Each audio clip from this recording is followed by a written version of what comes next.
Sumqayıt şəhər general-mayor Həzi Aslanov adına 22 nömrəli tam orta məktəbdə 1 iyun uşaqların beynəlxalq müdafiəsi gününə həsr olunan 4-cü siniflərin buraxılış mərasimi təntənəli şəkildə təşkil olunub. Məktəbin həyətində keçirilən tədbir dövlət himninin səsləndirilməsi ilə başlayıb. Ardınca vətənimizin azadlığı uğrunda canından keçmiş şəhidlərimizin xatirəsi bir dəqiqəlik sükutla yad olunub. Tədbirdə şəhid ailələri, qazilər, eləcə də məktəbi 1975-ci ildə bitirmiş, bu il məzunluqlarının 50 illiyini qeyd edən qonaqlar da iştirak edib. Onlar çıxış edərək belə əlamətdar tədbirin təşkilinin önəmindən danışıblar. Uşaqların gələcək təhsili və tərbiyəsi ilə bağlı öz tövsiyələrini bildiriblər.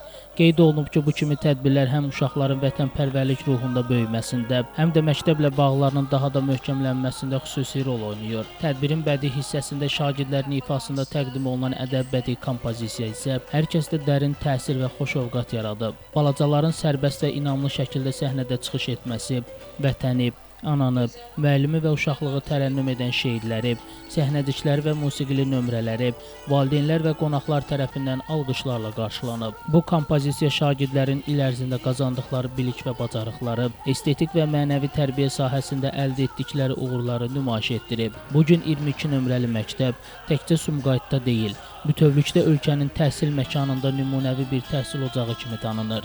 Məktəbin əldə etdiyi nailiyyətlər illərdir davam edən sistemli, məqsədyönlü və peşəkar fəaliyyətin nəticəsidir.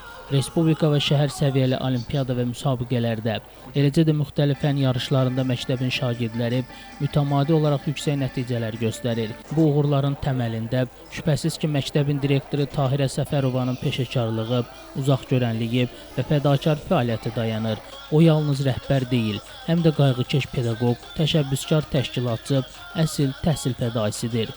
Tahirə müəllimin rəhbərliyi altında məktəbdə sağlam tədris mühiti, intizam, məsuliyyət və yeniliklərə açıq yanaşma formalaşıb. Şəmistan Fikrətli Elbrus İsmailov, Bugün informasiya proqramı üçün.